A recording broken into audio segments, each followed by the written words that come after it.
الحمدللہ وحدہ والصلاة والسلام علی من لا نبی بعدہ اما بعد فاعوذ باللہ من الشیطان الرجیم بسم اللہ الرحمن الرحیم شہر رمضان الذی انزل فیہ القرآن عن سلمان رضی اللہ عنہ قال خطبنا رسول اللہ صلی اللہ علیہ وسلم فی آخر یوم من شعبان فقال ایہا الناس قد اظلکم شہر عظیم شہر مبارک شہر فیہ لیلۃ خیر من الف شہر جعل اللہ صیامہ فریضۃ وقیام لیلہ تطوعا من تقرب فیہ بخصلۃ من الخیر کان کمن ادی فریضۃ فیما سواہ ومن ادی فیہ فریضۃ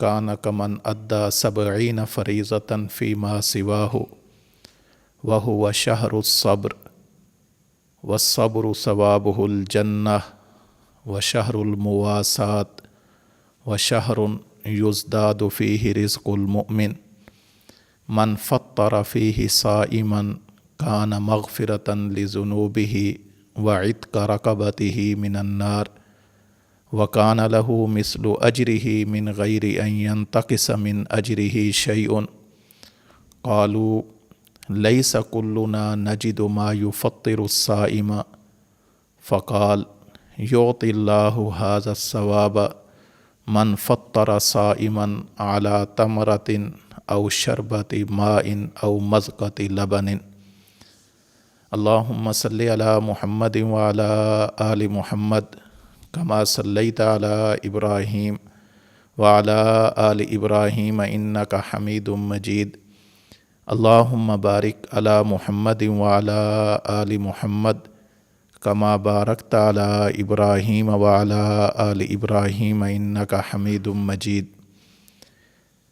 اللہ رب العزت نے سال کے 12 مہینے بنائے ہیں، ان 12 مہینوں میں رمضان المبارک کی فضیلت سب سے زیادہ ہے۔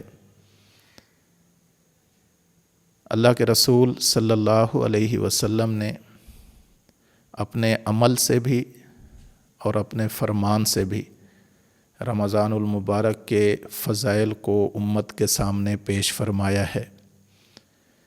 آپ صلی اللہ علیہ وسلم کی ایک طویل اور تفصیلی حدیث میں نے آپ کے سامنے تلاوت کی ہے۔ اس حدیث مبارک میں رمضان المبارک کے حوالے سے چند باتیں آپ کی خدمت میں عرض کرنی ہیں۔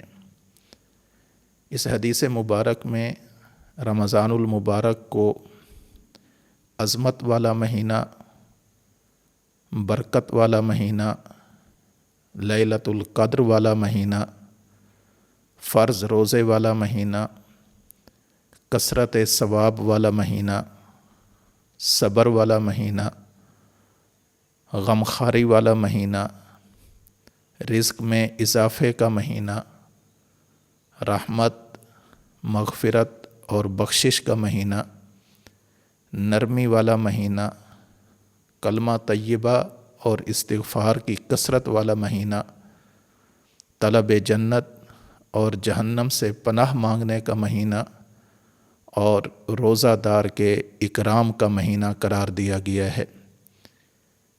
اس حدیث مبارک میں اس مہینے کے حوالے سے تقریباً 14 باتیں بیان کی گئی ہیں۔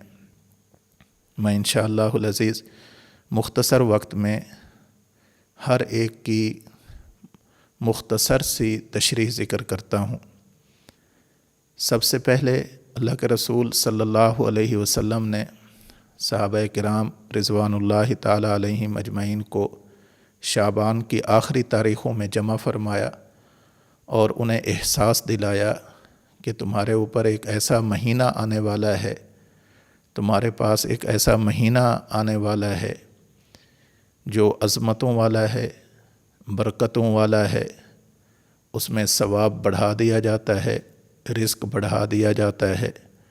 یہ غمخواری والا مہینہ ہے، اس میں یہ کام کرنے ہیں۔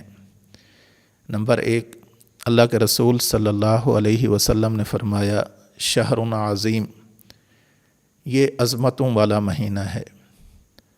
مہینے اور بھی ہیں لیکن رمضان المبارک کے مہینے کی اپنی ہی الگ فضیلت ہے۔ باقی مہینوں میں وہ عبادات نہیں ہوتی جو رمضان المبارک میں ہوتی ہیں، اس لیے چونکہ اس میں عبادات زیادہ ہوتی ہیں، عبادات کی زیادتی کی وجہ سے، عبادات کی کثرت کی وجہ سے اس مہینے کی عظمت میں بھی اضافہ ہوا ہے۔ باقی مہینوں میں سحری یہ ضروری نہیں ہے، روزہ فرض نہیں ہے، افطاری ضروری نہیں ہے، تراویح نہیں ہوتی، اعتکاف نہیں ہوتا، صدقۃ الفطر وغیرہ نہیں دیا جاتا، یہ ساری چیزیں رمضان میں ہوتی ہیں، اس لیے اس مہینے کو عظمت والا مہینہ قرار دیا گیا ہے۔ نمبر 2، اللہ کے رسول صلی اللہ علیہ وسلم نے دوسرا رمضان کے بارے میں یہ فرمایا شہر مبارک، یہ مہینہ برکتوں والا مہینہ ہے۔ برکت کسے کہتے ہیں؟ برکت کہتے ہیں چیز تھوڑی ہو فائدہ زیادہ ہو۔ یہاں رمضان میں عمل تھوڑا اجر زیادہ ہوتا ہے اور یہی اس کے بابرکت ہونے کی دلیل ہے۔ خود اسی حدیث مبارک میں آگے یہ بات آ رہی ہے کہ تھوڑے عمل پر اجر کیسے زیادہ ہوتا ہے، تو جب عمل تھوڑا اور اجر زیادہ ہو اسے برکت کہتے ہیں، اور آگے انشاءاللہ حدیث ہی میں یہ بات آ رہی ہے کہ تھوڑے عمل پر زیادہ اجر اللہ رب العزت عطا فرماتے ہیں۔ تیسری بات، اللہ کے رسول صلی اللہ علیہ وسلم نے ارشاد فرمائی شہر فیہ لیلۃ، یہ ایسا مہینہ ہے کہ اس مہینے میں ایک رات ایسی ہے خیر من الف شہر، جو 1000 مہینے کی راتوں سے دنوں سے بہتر ہے۔ یعنی اگر کوئی بندہ 1000 مہینے کی راتوں میں عبادت کرتا رہے، اس کا اتنا اجر نہیں جتنا رمضان کی ایک رات کے اندر نیک عمل کرنے کا اللہ اجر عطا فرماتے ہیں، اور وہ رات لیلۃ القدر ہے۔ یہ رمضان کے آخری عشرے کی طاق راتوں میں سے کسی ایک رات کے اندر ہوتی ہے۔ اللہ کے رسول صلی اللہ علیہ وسلم نے فرمایا کہ اسے آخری عشرے کی طاق راتوں کے اندر تلاش کرو۔ اس سے معلوم ہوا کہ حتمی طور پر کسی ایک رات کو متعین نہیں کیا جا سکتا۔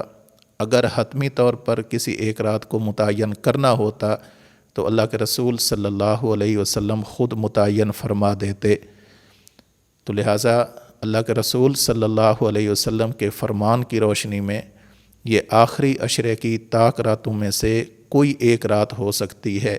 وہ کون سی ہے یہ بتلایا نہیں گیا، اس لیے آخری عشرے کی طاق راتوں میں کثرت سے عبادت کرنے کا حکم دیا گیا ہے، اور یہ حکم دیا گیا ہے کہ ان راتوں میں اس رات کو بھی تلاش کرو جسے شریعت لیلۃ القدر کہتی ہے۔ اس کے بعد اللہ کے رسول صلی اللہ علیہ وسلم نے ارشاد فرمایا جعل اللہ صیامہ فریضۃ، اللہ رب العزت نے رمضان کے دنوں میں روزوں کو فرض قرار دیا ہے۔ یہاں یہ بات اچھی طرح سمجھیں، روزہ فرض ہے۔ جو بندہ عاقل ہو، بالغ ہو، مسلمان ہو اور شرعی طور پر معذور نہ ہو، ایسے بندے پر روزہ رکھنا فرض ہے۔ اللہ تعالی ہم سب کو احکام شریعت پر عمل کی توفیق نصیب فرمائے۔ بعض لوگ صرف سستی کی وجہ سے، صرف صبح جلدی اٹھنے کی وجہ سے روزہ جیسی نیک عبادت کو چھوڑ دیتے ہیں۔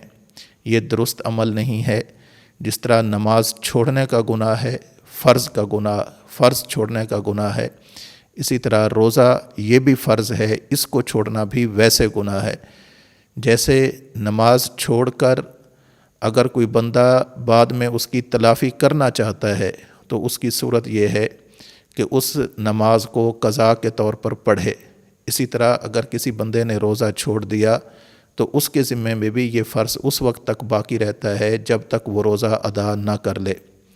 تو اللہ رب العزت نے اس میں روزے کو فرض فرمایا، اور عجیب بات یہ ہے اللہ تعالیٰ فرماتے ہیں باقی اعمال کی جزا میری طرف سے ملے گی، ملائکہ دیں گے، لیکن روزہ ایسا عمل ہے کہ اس کی جزا میں خود دوں گا۔ اور بعض روایات میں آتا ہے اللہ رب العزت فرماتے ہیں وَأَنَا أُجْزَى بِهِ، میں خود اس کی جزا ہوں، یعنی میری رضا کا مل جانا ہی اس روزے کی جزا ہے۔ اس کے بعد اللہ کے رسول صلی اللہ علیہ وسلم نے ارشاد فرمایا وَقِيَامَ لَيْلِهِ تَطَوُّعًا، اس کے راتوں کے اندر اللہ رب العزت نے تمہارے لیے قیام کو یعنی عبادت کو، مراد تراویح ہے، اس کو تمہارے لیے سنت قرار دیا، نفل قرار دیا۔ نفل اصل میں کہتے ہیں جو فرض سے زائد چیز ہو، تو یہ تراویح سنت مؤکدہ علی الکفایہ ہے۔ اللہ کے نبی صلی اللہ علیہ وسلم نے ارشاد فرمایا کہ اللہ رب العزت نے تمہارے لیے تراویح بھی مقرر کی ہے۔ یہ انشاءاللہ تفصیل سے بات آ جائے گی کہ تراویح کتنی رکعت پڑھنی ہے۔ اہل سنت والجماعت جمہور ائمہ کا مذہب اور مسلک یہ ہے، تمام فقہاء کا مذہب یہ ہے کہ تراویح 20 رکعت ہیں۔ جو لوگ 20 رکعت سے کم کو تراویح کا نام دیتے ہیں وہ بہت بڑی غلطی کا شکار ہیں۔ جمہور محققین، صحابہ کرام، خلفائے راشدین، عشرہ مبشرہ، اس کے بعد تابعین، مفسرین، محدثین، فقہاء، مجتہدین، امت کے اولیاء، سب کا متفقہ نظریہ موقف یہی ہے کہ تراویح کی 20 رکعتیں ہیں۔ اللہ کے رسول صلی اللہ علیہ وسلم نے ارشاد فرمایا من تقرب فیہ بخصلۃ من الخیر، جو بندہ رمضان کے مہینے میں کوئی نیک کام کرتا ہے کانا کمن ادا فریضۃً فیما سواہ، اگر یہ عمل رمضان کے علاوہ میں ہوتا تو اس نفل کا ثواب نفل ہی کا ملنا تھا، لیکن وہی نفل جب بندہ رمضان میں پڑھتا ہے، رمضان میں کوئی نفلی کام کرتا ہے، اللہ اس کا اجر نفل سے بڑھا کر فرض کے برابر عطا فرماتے ہیں۔ اللہ کے رسول صلی اللہ علیہ وسلم ارشاد فرماتے ہیں وَمَنْ أَدَّى فِيهِ فَرِيضَةً كَانَ كَمَنْ أَدَّى 70 فَرِيضَةً فِيمَا سِوَاهُ، اگر کوئی بندہ رمضان کے علاوہ ایک فرض پڑھتا تو اسے ایک فرض کا ثواب ملتا، لیکن رمضان اللہ کی ایسی نعمت ہے، اللہ کی طرف سے ملنے والا وہ عطیہ ہے، اللہ کی طرف سے ملنے والا وہ انعام ہے کہ اس مہینے میں اگر کسی نے ایک فرض کو ادا کیا وہ ایسے ہے جیسے اس نے 70 فرضوں کا ثواب حاصل کر لیا ہو۔ تو یہ یہاں ایک بات اچھی طرح ذہن میں رکھیں، اس کا ہرگز یہ معنی نہیں کہ اگر کسی بندے نے رمضان میں ایک فرض نماز پڑھ لی تو اس کی طرف سے 70 نمازیں ادا ہو گئیں، یہ معنی نہیں ہے۔ اجر اتنے کا ملے گا لیکن فرائض ذمے سے ساقط نہیں ہوتے۔ اگر کسی بندے نے رمضان میں ایک فرض نماز پڑھی تو فریضہ ایک ہی ساقط ہوا ہے، فریضہ ایک ہی ادا ہوا ہے، باقی فرائض ادا نہیں ہوئے۔ ہاں، یہ جو ایک فریضہ اس نے ادا کیا ہے اس کا اجر و ثواب 70 فرائض کے برابر ملا ہے۔ اللہ کے رسول صلی اللہ علیہ وسلم ارشاد فرماتے ہیں وَهُوَ شَهْرُ الصَّبْرِ، رمضان یہ صبر والا مہینہ ہے، اس میں صبر کرنا چاہیے۔ صبر 2 چیزوں کا نام ہے، نیک اعمال کی پابندی کرنے کا نام بھی صبر ہے، اسے بولتے ہیں صبر علی الطاعات، اور گناہوں سے خود کو بچانے کا نام بھی صبر ہے، اسے بولتے ہیں صبر عن المعصیت۔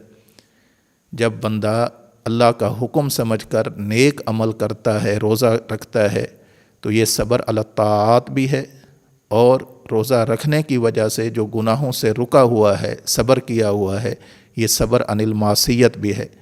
تو اس میں صبر کا اعلیٰ درجہ پایا جاتا ہے۔ اللہ کے رسول صلی اللہ علیہ وسلم ارشاد فرماتے ہیں کہ یہ صبر والا مہینہ ہے، اور صبر کی جزا، بدلہ، ثواب اللہ کے ہاں جنت ہی ہے۔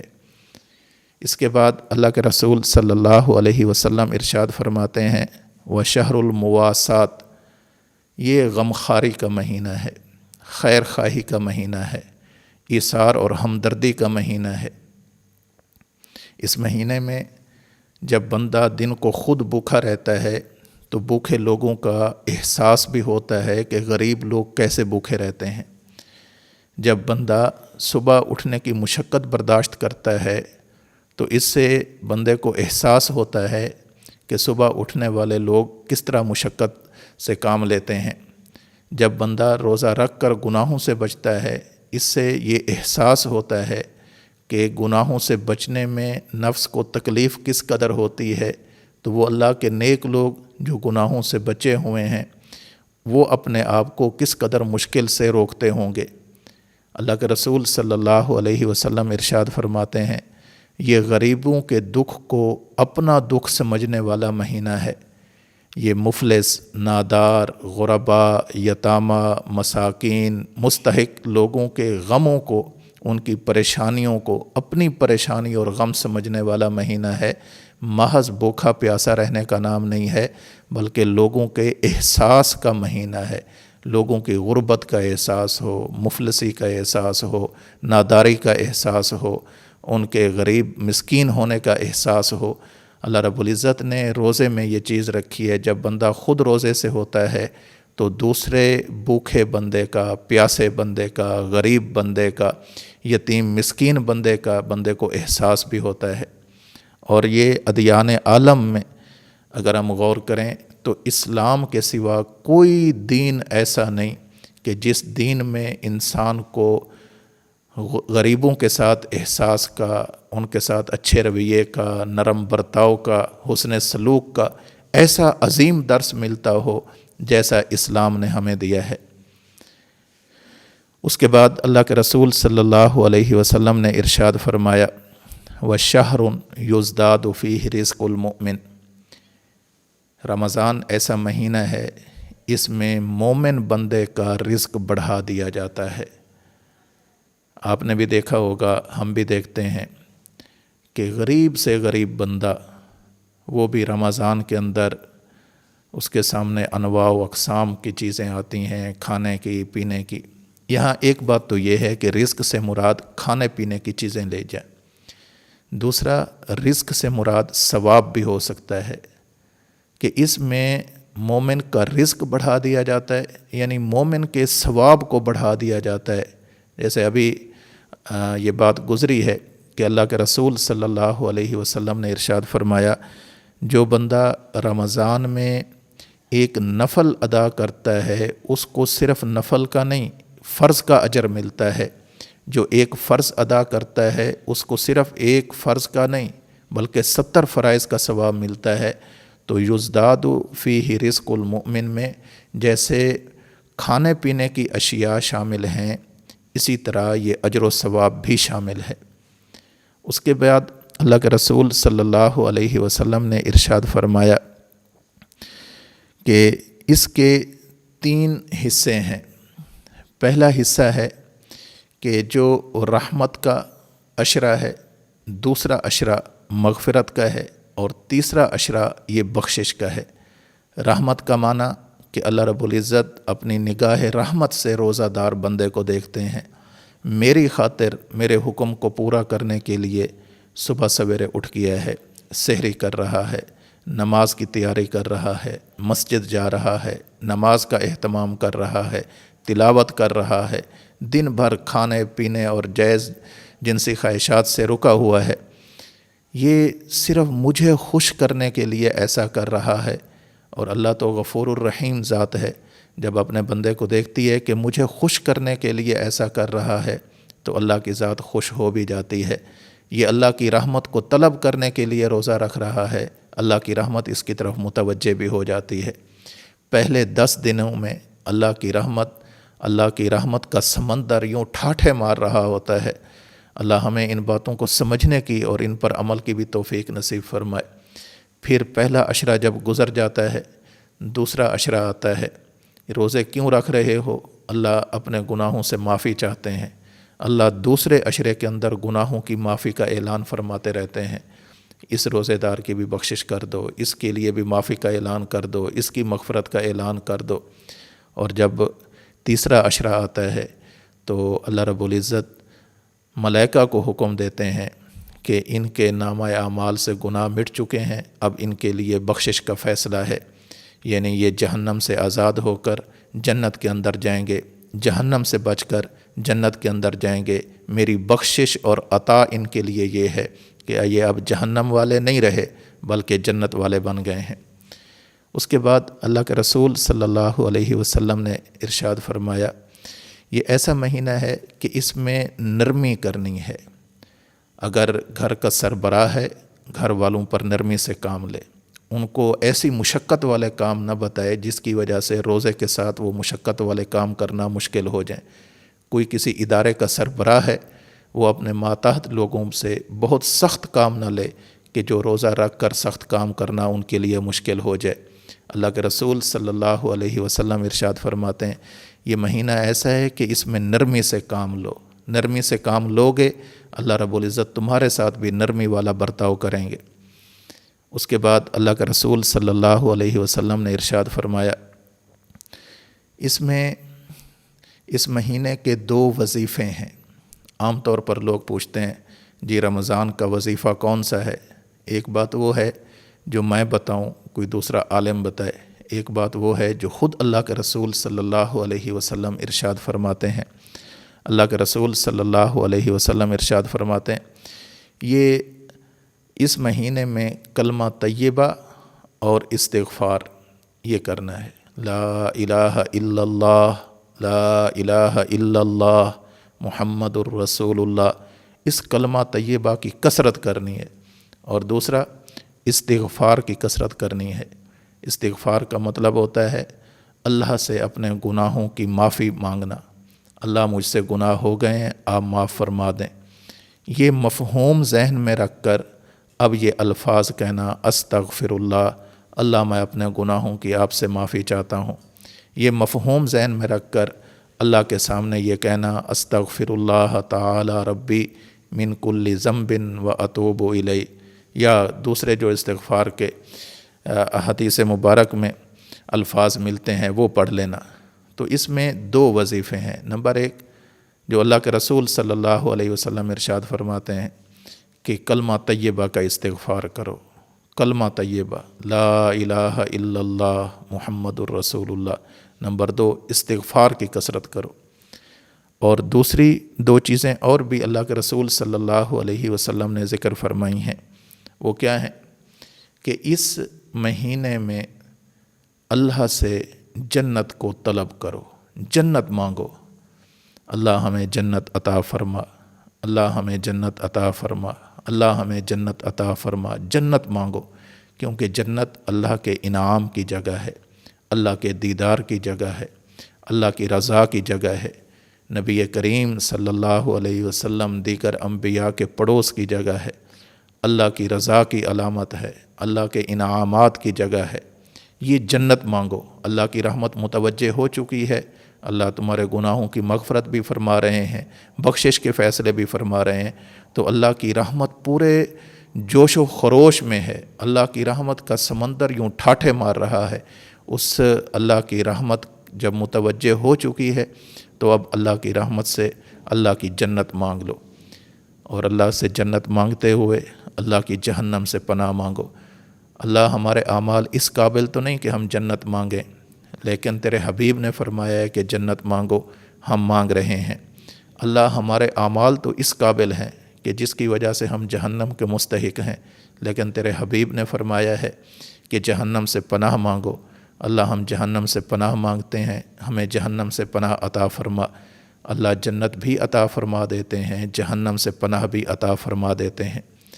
اور اس میں 14ویں بات یہ اللہ کے رسول صلی اللہ علیہ وسلم نے ذکر فرمائی کہ روزے دار کا اکرام کرو۔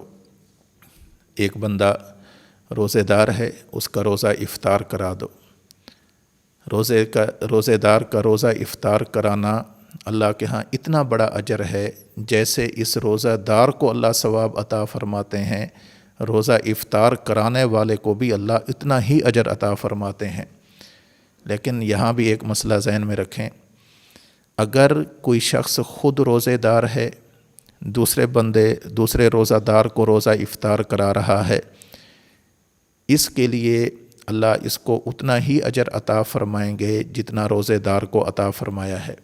لیکن وہ بندہ جو خود روزہ دار نہیں ہے، کسی روزہ دار کا روزہ افطار کرا رہا ہے، اسے وہ ثواب ضرور مل جائے گا، لیکن اس کے ذمے سے روزہ ادا کرنا ابھی ساقط نہیں ہوا۔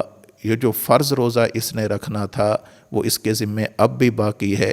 اگر رکھے گا تو اللہ کے ہاں امید ہے اللہ اس کی مغفرت فرما دیں گے، اور اگر نہیں رکھے گا تو فرض روزہ چھوڑنے کا گناہ اس کے سر پر رہے گا۔ بعض لوگ یوں سمجھتے ہیں کہ روزہ دار کو روزہ افطار کرا دینا جب اتنا ثواب ہے جیسے روزے دار کو ملتا ہے تو پھر ہمیں روزہ نہیں رکھنا چاہیے، بس روزہ افطار کرا دینا چاہیے۔ یہ شریعت کے علم سے دوری کا نتیجہ ہے۔ یہ ہرگز یہ معنی نہیں کہ بندہ خود روزے نہ رکھے اور لوگوں کو روزہ افطار کراتا رہے، حدیث مبارک کا یہ مفہوم نہیں ہے۔ اور پھر اس میں روزے کا افطار کرانا بہت بڑی نیکی ہے، لیکن آج کے دور میں اللہ ہماری حفاظت فرمائے، آج کے دور میں یہ نیکی ایک فیشن بن گئی ہے۔ افطار پارٹیاں ہو رہی ہیں، سب وہ لوگ اکٹھے ہوتے ہیں جنہیں روزہ نہیں ہوتا۔ پھر افطار پارٹی ہو رہی ہے، مہنگے مہنگے ہوٹلوں میں ہو رہی ہے، اس میں بھی ان لوگوں کو بلایا جا رہا ہے جو روزہ دار نہیں ہیں، خود صاحب ثروت ہیں، مالدار ہیں، صرف یاری دوستی اور سیاسی چکر بازی کی وجہ سے۔ ہونا یہ چاہیے تھا، اگر یہ خیر خواہی کا مہینہ ہے، یہ غمخواری کا مہینہ ہے، اثار اور ہمدردی کا مہینہ ہے، نرمی کا مہینہ ہے، تو اس میں ان لوگوں کو بلایا جائے جو واقعتاً روزہ دار ہیں، ان لوگوں کو افطار کرایا جائے جو مستحق ہیں، ان لوگوں کو روزہ افطار کرایا جائے جو انسان کے قریبی رشتہ دار ہیں اور روزہ دار ہیں۔ اس لیے ہمیں ان باتوں کا خیال رکھنا چاہیے۔ اور پھر ہمارے ہاں یہ مصیبت بھی آج کل نظر آ رہی ہے، افطار پارٹی کے نام پر مہنگے مہنگے ہوٹلوں میں افطار پارٹی ہو جائے گی، بعد میں مغرب کی نماز چھوڑ دی جائے گی، تراویح چھوڑ دی جائے گی، عشاء کی فرض نمازیں چھوڑ دی جائیں گی، وطر چھوڑ دیے جائیں گے، بس وہ کھانے پینے کا نام ہی روزہ رکھا ہوا ہے۔ حالانکہ یہ کھانے پینے کا نام نہیں ہے، یہ کھانے پینے کا نام نہیں ہے کہ بندہ افطاری کرا دے، بلکہ روزہ یہ ہے، افطاری یہ ہے کہ روزہ دار کو افطاری میں کوئی چیز دے دو جس سے وہ روزہ افطار کر لے۔ وہ چیز آپ کی حیثیت کے مطابق ہے، اگر آپ کھجور دے سکتے ہیں کھجور دے دیں، کھانا دے سکتے ہیں کھانا دے دیں، شربت دے سکتے ہیں شربت دے دیں، پینے کی کوئی چیز دے سکتے ہیں وہ دے دیں، دودھ دے سکتے ہیں وہ دے دیں، جو چیز بھی آپ دینے کی حیثیت رکھتے ہیں وہی چیز دیں۔ کسی سے قرض لے کر افطار پارٹیاں نہ کی جائیں، اور جو روزہ خور لوگ ہیں ان لوگوں کو افطار پارٹیوں میں بلا کر روزے جیسی اہم عبادت کا مذاق نہ اڑایا جائے۔ دعا کریں اللہ رب العزت ہمیں ان تمام باتوں پر عمل کرنے کی توفیق نصیب فرمائے۔ وآخر دعوانا ان الحمد للہ رب العالمین۔